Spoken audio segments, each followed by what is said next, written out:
আমি আবারও আসবো, শতাব্দীও রয়েছেন আমাদের সঙ্গে, আমি রাজবাবুর কাছে আসি। রাজবাবু, সত্যি এই সময় দাঁড়িয়ে এরকম একটা ভয়ঙ্কর ঘটনা ঘটে যাওয়ার পর আপনার দলের নেতারা নন স্টপ যেভাবে কোথাও কদর্য আক্রমণ মন্তব্য করছেন, আপনি সেগুলোকে সমর্থন করেন? দেখুন, এখন যে ঘটনাটা ঘটেছে অতি নিন্দনীয় ঘটনা এবং অতি জঘন্য ঘটনা। এর জন্য দল, অভিষেক বন্দ্যোপাধ্যায় তার নিদান বলেছে যে এদেরকে গুলি করে মারা উচিত, এনকাউন্টার করা উচিত, এবং মমতা বন্দ্যোপাধ্যায় বলেছে তার ফাঁসি হওয়া উচিত। অর্থাৎ দলীয়ভাবে, সরকারিভাবে এই ঘটনার প্রতিবাদ তৃণমূল কংগ্রেসের পক্ষ থেকে করা হয়েছে। এখন হচ্ছে যে এই যে বিষয়টা যে ম্যাডামরা এতক্ষণ ধরে বক্তব্য দিলেন, তাতে করে স্পষ্ট এটা প্রমাণ হচ্ছে যে তৃণমূল কংগ্রেস এবং রাজ্য সরকার সত্যি সত্যি সেই পরিবারের পাশে থেকে ন্যায় বিচার পাইয়ে দেওয়ার চেষ্টা করছে, যার জন্য পাশে আছে। আর এক শ্রেণীর মানুষ, আপনি যে বলছেন তার মানে তারা উদয়ন গুহ আপনাদের দলের কেউ নন, বলতে দিন না, এটাই বলছি, আপনি উত্তর পেয়ে যাবেন, উত্তর পেয়ে যাবেন। আসলে তৃণমূল কংগ্রেস এবং রাজ্য সরকার চাইছে ন্যায় বিচার যাতে পায় সেই ব্যবস্থা করতে। এক শ্রেণীর মানুষ যারা কিনা এই ইস্যুটাকে এই ইস্যুটাকে হাতিয়ার করে তারা নিজেদের প্রচারের ফায়দা তোলার একটা চেষ্টা চালিয়ে যাচ্ছে। দাঁড়ান, এটা আপনারা অরাজনৈতিক ভাবে এসছেন, আপনারা সত্যি সত্যি মানুষের ওদের পরিবারের পাশে থেকে আপনারা একটা ইস্যু করেছিলেন, এটা খুব ভালো জিনিস। কিন্তু সেই জিনিসটাকে মানে ওনাদের বক্তব্য শুনে এটা স্পষ্ট হচ্ছে যে সেই ওনাদের হাতিয়ারটাকে কেড়ে নিয়ে রাম এবং বাম মাঠে নেমে পড়েছে একটা শুধু ফ্রিতে পাবলিসিটি নেওয়ার জন্য।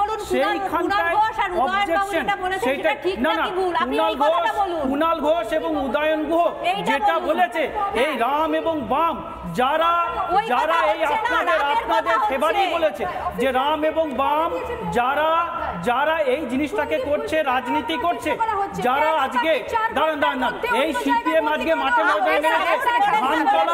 ধানতলায় ৩৫ জন মহিলাকে বাস থেকে নামিয়ে গণধর্ষণ করা হয়েছিল। বিজন সেতুতে 2 জন মহিলা সন্ন্যাসী এবং 15 জন পুরুষ সন্ন্যাসীকে জ্যান্ত পুড়িয়ে মেরেছিল এই বাম সংগঠন। এক সেকেন্ড আমি আসছি আপনার কাছে। আপনি একাধিক উদাহরণ টানবেন, যেরকম কুণাল ঘোষ টেনেছেন, আপনাদের অগ্রজ যারা তৃণমূল কংগ্রেস নেতা তারা টেনেছেন। মুশকিল হচ্ছে যেরকম উন্নাওকে কেউ সমর্থন করেনি, কোনো সুস্থ মানুষ করতে পারে না, যেরকম হাতরাসকে কেউ সমর্থন করেনি, যেরকম মণিপুরকে কেউ সমর্থন করেনি, একই রকমভাবে হাঁসখালি থেকে শুরু করে কামদুনি, দেগঙ্গা, কালিয়াগঞ্জ, একাধিক জায়গা সেগুলোকে কেউ সমর্থন করেনি আজকে। কিন্তু আপনারা কি বলছেন? আমার বক্তব্য হচ্ছে যদি পাশের বাড়ির ছেলে খুন করে তাহলে আমার ছেলে খুন করেছে, তো সমস্যা কোথায়? যদি XYZ কোনো ঘটনা ঘটে থাকে তাহলে এই ঘটনাও ঘটতে পারে, এটা তো হতে পারে না। অভয় হত্যাকাণ্ডে ছত্রে তদন্তে গাফিলতি রয়েছে। তার ফাঁসি হোক, মমতা বন্দ্যোপাধ্যায় নিজে বলেছে ফাস্ট ট্র্যাক কোর্টে নিয়ে গিয়ে তার বিচার প্রক্রিয়া তাড়াতাড়ি শুরু হোক। তিনি একজন মানবিক মানুষের মুখ্যমন্ত্রীর জায়গা থেকেও এই কথা তিনি বলেছেন। অভিষেক বন্দ্যোপাধ্যায় বলেছেন যে এমন একটা আইন যদি থাকতো 7 দিনের মধ্যে এনকাউন্টার করা, সেটা মানুষ আরো তাড়াতাড়ি বিচার পেত। অর্থাৎ দলীয়ভাবে এবং সরকারের তরফ থেকে ওই পরিবারকে ন্যায় বিচার পাইয়ে দেওয়ার জন্য তাদের পাশে আছে এবং তারা চায় যে উপযুক্ত বিচার সেই পরিবার পাক। কিন্তু বাম আর রাম এটাকে নিয়ে নোংরা রাজনীতি করছে। উপযুক্ত বিচার পাচ্ছে কি পাচ্ছে না সেটা দেখার জন্য এই মুহূর্তে আমি অনুরোধ করব, যদি কারোর হয় সম্ভব দেখার মতো দর্শনীয় স্থানের মতো, যারা সত্যি চান বিচার হচ্ছে কি হচ্ছে না, একবার করে ওই সেমিনার রুম, অভিশপ্ত সেমিনার রুমের পাশে গিয়ে দেখতে পারেন। সেখানে কনস্ট্রাকশন কাজ গতকাল শুরু করে দিয়েছিল রাজ্য সরকার, যাতে শেষ এভিডেন্সটুকু পর্যন্ত নষ্ট হয়ে যায়, আর শাক দিয়ে মাঝে থাকা যায় না। আমি শতাব্দীর কাছে খুব সংক্ষেপে আসবো, সময় একদম অল্প। শতাব্দী, আপনার লেখা আমি শুনলাম, যখন এই আন্দোলন নিয়ে এত মানুষ বিপুল রকম সাড়া পাচ্ছেন, আরও একটা পোস্টার থেকে আরও সহস্র পোস্টারের জন্ম হয়ে গেছে, বিতর্ক রয়েছে, সমালোচনাও রয়েছে, কিন্তু মানুষ স্বতঃস্ফূর্তভাবে রাস্তায় নামতে শুরু করে দিয়েছেন ইতিমধ্যে। ওই রাতের করোনার আমরা শুনতে পাচ্ছি ইতিমধ্যে। শতাব্দী, কি বলবেন, কেমন লাগছে? প্রথমত বলি যে আজকে রাত্রিরে আমি খুব ব্যস্ত আর কি, মানে যে রাজনৈতিক ব্যক্তিত্বরা এসেছেন তারা অবশ্যই আমাদের থেকে অনেক ব্যস্ত মানুষ, কিন্তু আজকে রাত্রিরে মানে সংগঠক হিসেবে, আয়োজক হিসেবে আমি খুব ব্যস্ত, সুতরাং আমি যেতেও পারিনি। এবং একটু কথা বলি, আমি এটা লিভ করব। সেটা হচ্ছে যে আমরা এটাই ঠিক চাইছি না যেটা এখন এই মুহূর্তে হচ্ছে, সেটা হচ্ছে যে একটা দলীয় কোন্দল তৈরি হচ্ছে চ্যানেলে বসে, যেটা আমরা সাধারণ মানুষ হিসেবে এমনিতেও প্রায়শই চ্যানেলে দেখতে পাই।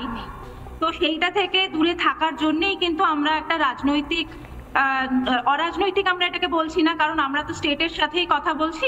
আমরা আমাদের সুরক্ষার দাবি দাওয়া নিয়ে যখন স্টেটের কাছেই আমাদের দাবি সনদ পেশ করছি, তখন সেটাকে আর অরাজনৈতিক বলে না, কিন্তু আমরা বলছি যে অদলীয় বা নির্দলীয়, এটা নাগরিকদের অনুষ্ঠান এবং এটা সম্পূর্ণভাবেই নাগরিকদের একটা উদ্যোগ, নাগরিকদের কনভেনশন।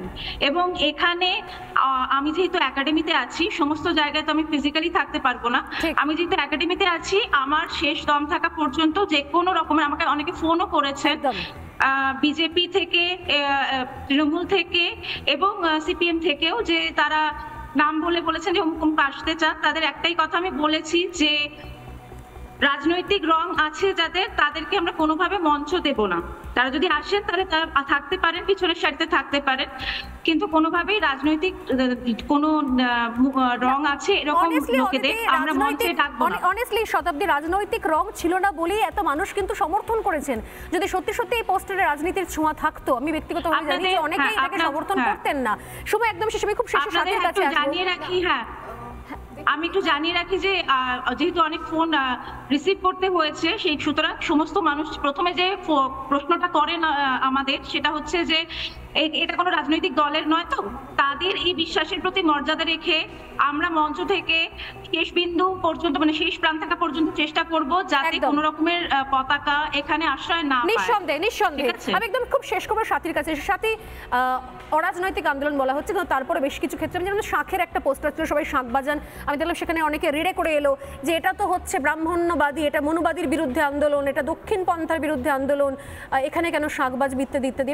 মানে প্রতিবাদের ভাষাগুলো কোথাও যেন একটু যেন এদিক ওদিক লাগছে, মানে ঠিক সঠিক এক জায়গাতে এসে যেন হিট করছে না।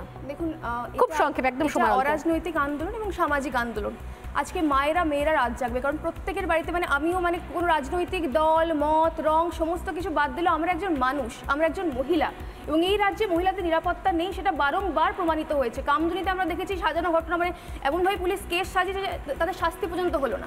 আর আজকেও আমরা দেখেছি প্রথমে কিন্তু এই ঘটনাটাকে আত্মহত্যা বলে চালানোর চেষ্টা করা হচ্ছে, এটা কিন্তু শুরুর দিকে কেউ বললো না যে আত্মহত্যা বলে চালানোর চেষ্টা করা হচ্ছিল। কাজেই সমস্ত মানুষ আজকে নিরাপদ বোধ করছেন না, তারা আজকে আসছেন এবং সহনাগরিক হিসেবে আমরা এই আন্দোলনে যোগদান করছি। এই আমি শঙ্খ এনেছি, এই শঙ্খ বাজিয়ে, মানে আমরাও এই শো শেষ হলে আমিও ওখানে যাব, আমরা প্রত্যেকে এখানে থাকবো। তার কারণ কিন্তু আপনি কি আপনার রাজনৈতিক পতাকা নিয়ে যাবেন? রাজনৈতিক পতাকা নিয়ে আমরা যাচ্ছি না, এবং আমরা সম্পূর্ণভাবে সহ নাগরিক হিসেবে পাশে থাকছি। তার কারণ এই সময়টা ভীষণ ক্রুশিয়াল,